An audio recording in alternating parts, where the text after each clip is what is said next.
Welcome to another edition of the Willy Bragg Show. Good morning to you all. I know it's a little bit early. It's a little bit past 5 Eastern Standard Time, but I decided to go ahead and make a quick video. Well, as quick as I usually can make it. Having that said,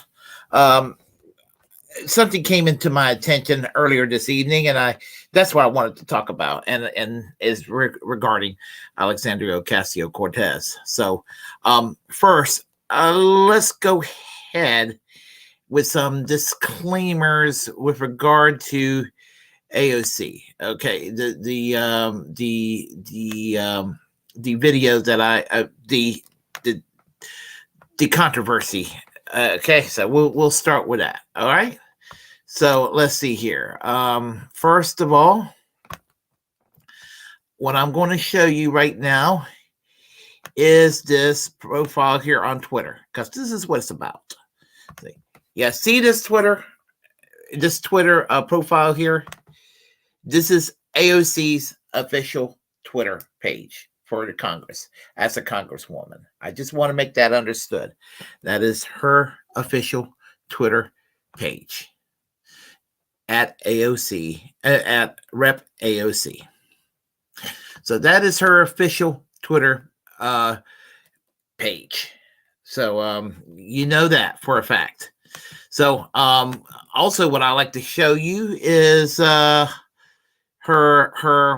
regular account that she uses, that she spends a lot of her free time. Oh no, not that one, not yet. Actually, this is her parody account.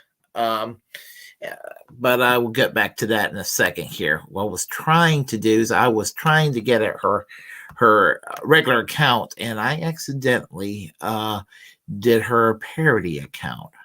Here we go, at AOC. At AOC. Here she is. This is her regular account.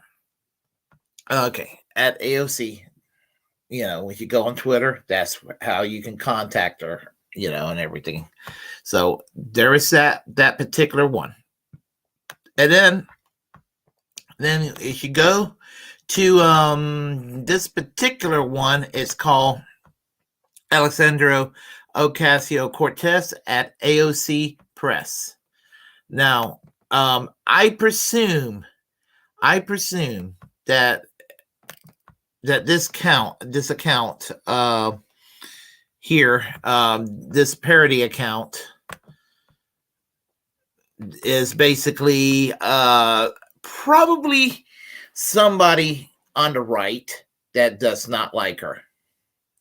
That would be my assumption, because I scrolled down and I looked at some of the tweets that she came up with, and some of it is a little bit idiotic sounding. So this is somebody who's obviously a hater, I'm going to guess, from the right.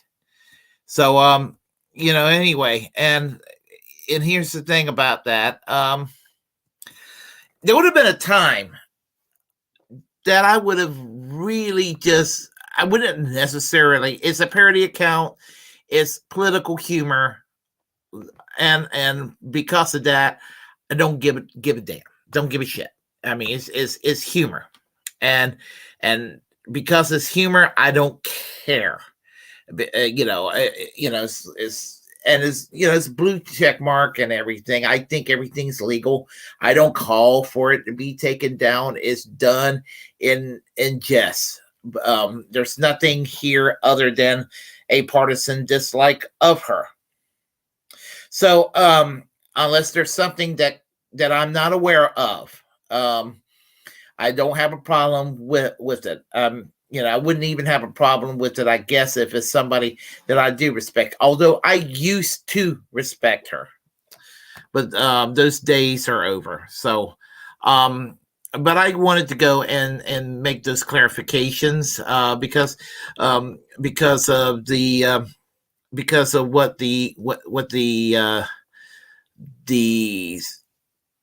what the situation is regarding her Twitter that I came across tonight, or the parody Twitter account, shall I say. So So basically, it comes down to this. It comes down to this. To see if I could find that tweet of hers. Hold on a second here. Would it be here? If it isn't, I will find it. So, okay. Here is the okay, that's her thing. So that's not the one I'm trying to find. But she did come up with a tweet. Oh, I'll tell you where I can find it. She did, well, the parody itself came up with a tweet. And on that particular tweet, basically, and I had something to say about it. So and I said it on my Twitter account. So we'll start with what she said initially. So I think that's probably the best thing to do. And here she says, as you can see it right here, it says right here, and it's always a blur on the StreamYards when I look through it here, but usually when I review, it's a little bit clearer. But I'll read it anyway, just to let you know what it says. And let me find it real quick. I am having my staff report every single tweet that makes fun of me to the DOJ. Obviously, it's trollish. Is trollish, but it sounds like something she would say in real life, because she is such a drama queen, and there are people who are assholes to her, like Alex Stein last year, calling her something to the effects of calling her a big booty Latina who likes to kill children, blah blah blah. He's a fucking asshole and everything, and she was about to lose her temper on him. And on that one, I will defend her. I will. But and I would defend her to the extent that Marjorie Taylor Greene has been stalking her several times in the last several years, even before she was a member of Congress, going through her little mailbox, her little slot box in Congress, telling her to get out and accusing her of killing children, killing babies and all of that, as if her pro-choice position is what keeps abortion legal in this country. For those who wants to have a debate that I don't want to get into, AOC does not have one bearing one way or the other on abortion in the United States, one way or the other. That was something that was decided by the U.S. Supreme Court last year. That was because Barack Obama failed to codify Roe versus Wade, like he promised to. And of course, being the dumbass that he is, Joe Biden promised Rich Connell that he's going to appoint some pro-life judges if some of his judges that he appoints, can be confirmed. Now, here's the thing about that. The problem I have, and going to the side note here, but you see, this is the problem I have with the Democrats. They go and they negotiate with Republicans, usually in half-assed good faith, and the Republicans almost like 99% of the time in bad faith, and they know how to go and fuck the Democrats over when the Democrats are halfway correct on an issue. So that's exactly what happened. Now you'll hear some Republicans will say, "Well, the Democrats always have us over a barrel." Bullshit. It's the Republicans that have cucked the Democrats. The only difference between the Democrats today and maybe the Democrats 20 years ago or 30 years ago is that they're a little bit, they do talk back against the Republicans a little more, which, that's all well and dandy, but talking back toward the Republicans and then sitting there and having the Republicans take the Democrats and shoving their knees down to the ground so the Republicans can open up their zipper and face fuck the Democrats like they do all the time. It's not really the Democrats being the opposition they need to be. Sorry I have to put in such crude terms, but that's what the Republicans do. They face fuck the Democrats. They ass fucks the Democrats without a lubrication. I mean, the Democrats already they're basically the battered housewife party against the asshole Republican husband. This is why I don't have any use or respect for the Democratic Party, because they sit there and they let the Republicans slap them around. That's the problem. That's the problem with the Democrats. They let the Republicans slap them around too much. And if some of us complain about it, we're accused of being secret right-wingers and being divisive. I can't think of anything more divisive than a political party that purports to be for progressive values and liberalism, for whatever liberalism is supposed to mean in America, and then they go around and play and placate toward the Republicans at the end of the day, while pretending to be, in strict opposition to them. I'm not fooled by this. I'm not. To go make a deal with Mitch McConnell, one of the worst people around in Washington, D.C. That's the Democrats right there in a nutshell. So let me get back to Alexandria Ocasio-Cortez. Right now, think about AOC. So she's going around, and she's a victim all the time. She's a victim, The comedian Adam Carolla got a little bit of controversy. It was probably the nicest insult that he gave her, and I actually agree with it when he was on Hannity and saying that that if AOC wasn't beautiful and attractive, I'm kind of paraphrasing him, that nobody would pay him any mind to her. And that was my problem with AOC. I was basically clouded by her beauty and all of that. So I decided to go ahead and forward that silly little tweet that's from that parody page that belongs to the parody pages. It isn't really her, but it's in her style, where she says, I'm having my staff report. I am having my staff report every single tweet that makes fun of me to the DOJ. So I responded, and when I responded, and I made sure that the real AOC hears this. Report me to, and this is what I said a few hours ago, right here. I said, and you can look me up on Twitter at Willy Bragg TV, and you can see it. I have it pinned up I'm going to have it pinned up for the next couple of days. It's a pinned tweet, so you'll see it when you first go on my page on Twitter. And if you're not following me on Twitter, go ahead, follow me on Twitter. I could use a few more followers on Twitter. So, and so anyway, I said, report me to the U.S. Department of Injustice, AOC. They'll find out that I'm critical of you these days because you're no longer a socialist, whereas I used to support you.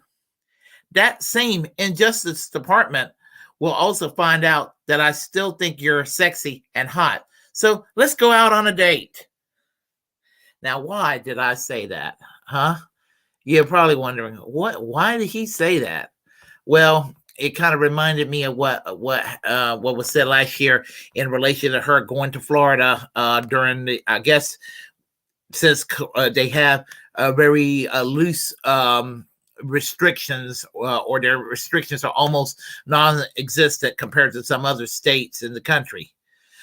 And for some reason, people think because there's very loose restrictions on COVID during the COVID crisis because of the Florida fascists, Ron DeSantis, that they're like, oh yeah, Florida's where all the freedom is at. Yeah. And whereas really, Ron DeSantis is one of the most authoritarian assholes around these days. So anyway, this is on Rising, and I just thought I'd go and share this with you. So hold tight here.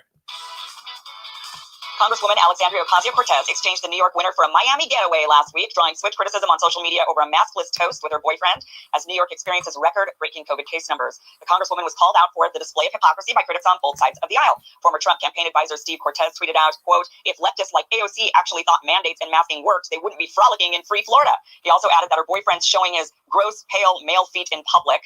AOC responded to Cortez saying, "If Republicans are mad, they can't date me. They could just say that instead of projecting their sexual frustrations on my boyfriend's feet."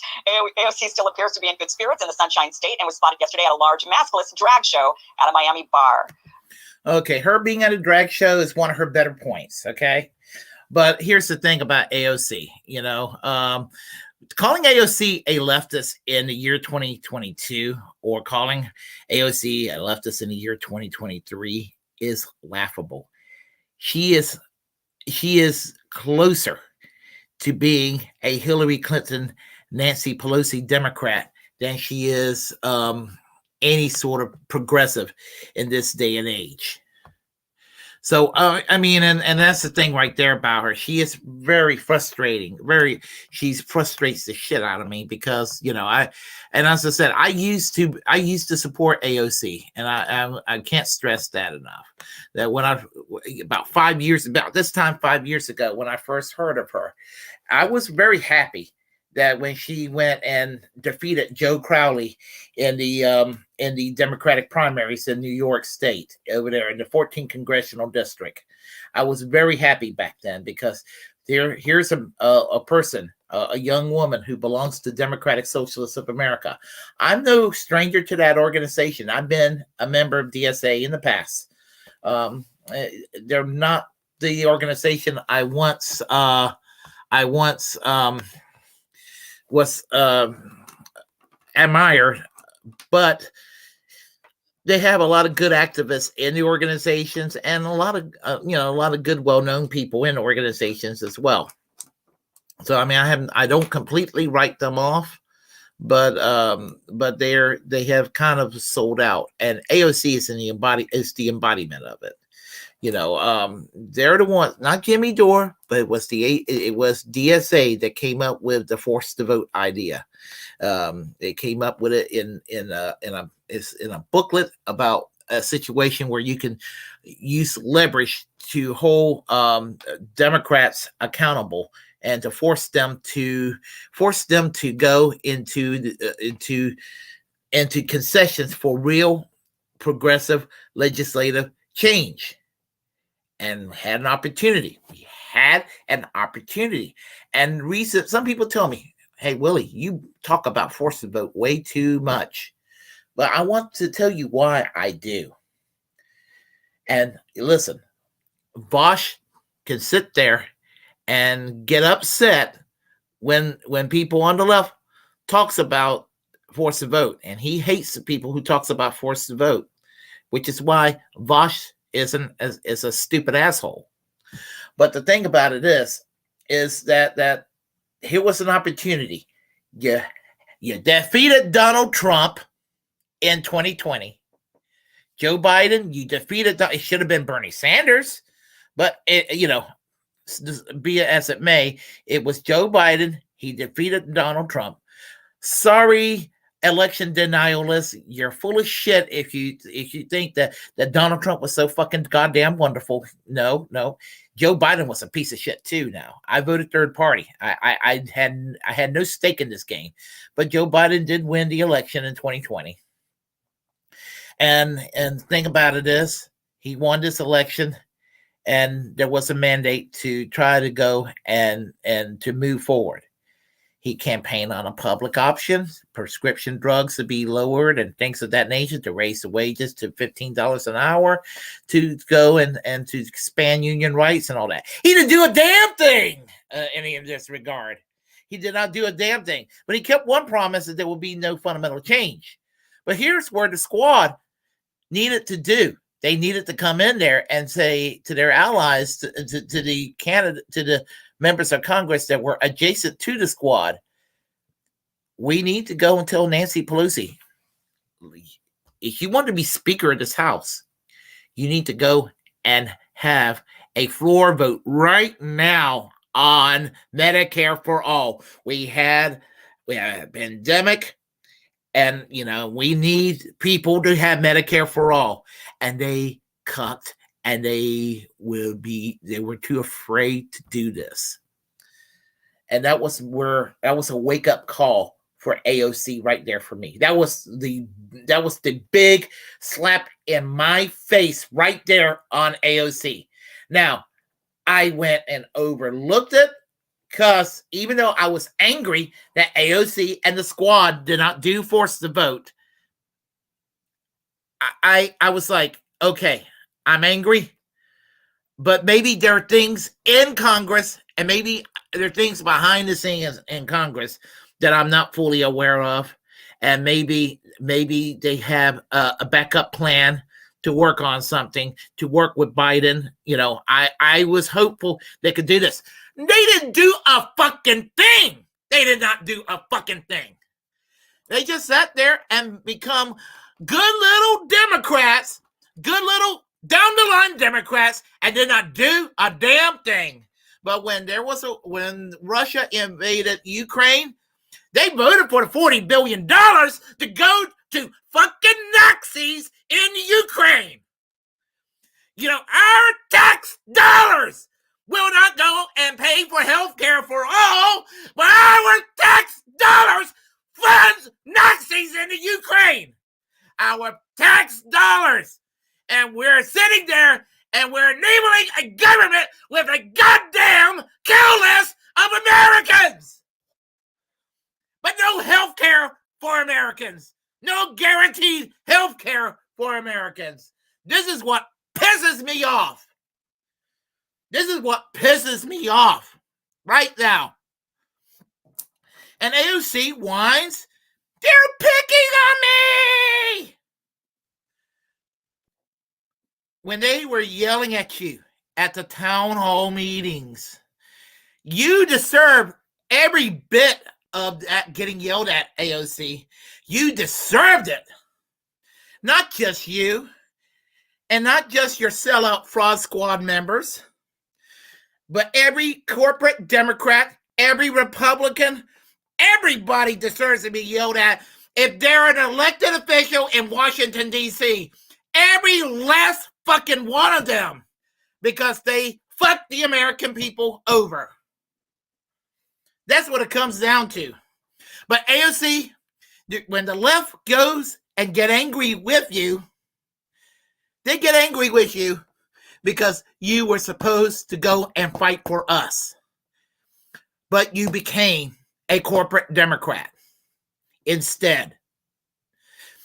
Instead of helping Chris Smalls to form to recognize a union for Amazon workers, you decided that you was going to go wear a fucking Chick-fil-A dress at a Met Gala. You think that we were impressed with you wearing that dress that says tax the rich, but it looks like Chick-fil-A? I mean, this is what it comes down to. You sold us out. And I believed in you. I believed in you, AOC. I believed in you, and I believe in that squad. And for what? For us to be lied to. You are a liar. You are a liar. You became an enabler for everything that you were supposedly against. Now, I can be brash and an asshole to the level of Jimmy Dore saying these mean things to you, and I thought he was harsh. I thought when Jimmy Dore 2.5 years ago was sitting there criticizing you, I'm just like, well, Jimmy, I was watching your Jimmy Dore and thinking, Jimmy, I agree with you what you're saying about AOC, but aren't you just a little bit harsh on her? No, he's not being harsh on her. He's absolutely correct to go and let her have it. To let her verbally have it. And and here's the thing. While there's some people that want to sit there I know there's some people that want to sit there and criticize Kyle Kalinske these days. There are some things there's some things to be criticized about Kyle Kalinske. But if you watch Kyle Kalinske, when's the last time you really seen him talk pleasantly about AOC? You hardly hear him do a pro AOC video anymore. The Young Turks, I've heard Anna Kasparian even criticizing AOC. So, isn't it a problem when the only people who are defending AOC are just corporate Democrats in the media, that they just think she's wonderful now? So there you have it. There you have it. You had some tepid criticism from TYT. You had some choice words from Kyle Kalinske, and you had some brutally well-deserved condemnation from the Jimmy Dore faction of the left. And I know all three factions of this online left culture don't like each other, but honestly, people are getting tired of you, and I'm going to make a prediction that is in about 2 or 3 years, everyone, this entire faction, they're going to be united in their condemnation, and they're going to be as harsh on you as Jimmy Dore was 2 years ago. And AOC, you fucking deserved it. You do. So, you can go and cry, and you can be like, cry all you want. Cry all you want. I will defend you when it comes to bullies like Ted Yoho, who call you a fucking bitch. I will defend you against Marjorie Taylor Greene. I'll even defend you a little bit against Nancy Pelosi at pecking you down like the Karen that she is.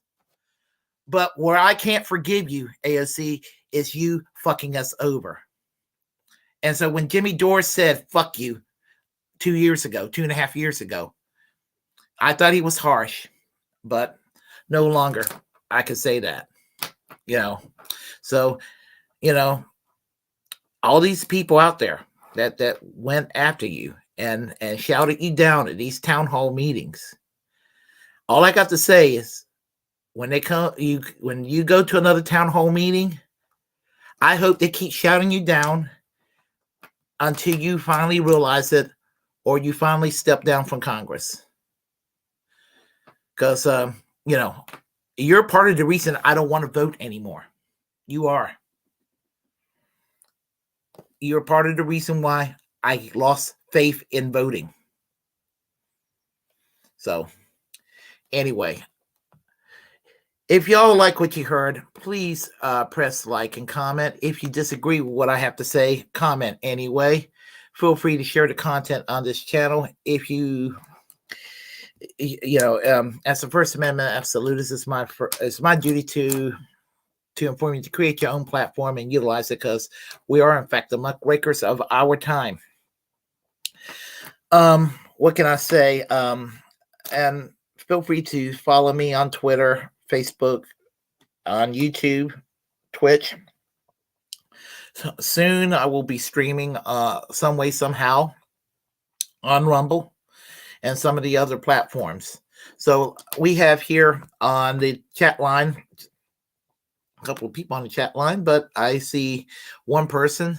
Yeah, I'm not really up early, Billy Bong Thornton. I'm not really up early, but what I am doing right now is I work graveyard shift. I'm just happen to be off tonight, and so I decided to go ahead and put up a stream right now. I would have actually put up a stream earlier, however, just some stuff. I've been having some issues. I kind of need to get a new computer soon, so that's going to happen. So anyway, so that's what's going on. So everyone, I'm going to let y'all go. I'm going to let you know that around 11 a.m. Eastern Standard Time, in commemoration for Pride Month, I will be interviewing people from the LGBTQ community, and I have some guests lined up. I will be also working on getting a few more people lined up. So on Thursday at 11 a.m. Eastern Standard Time.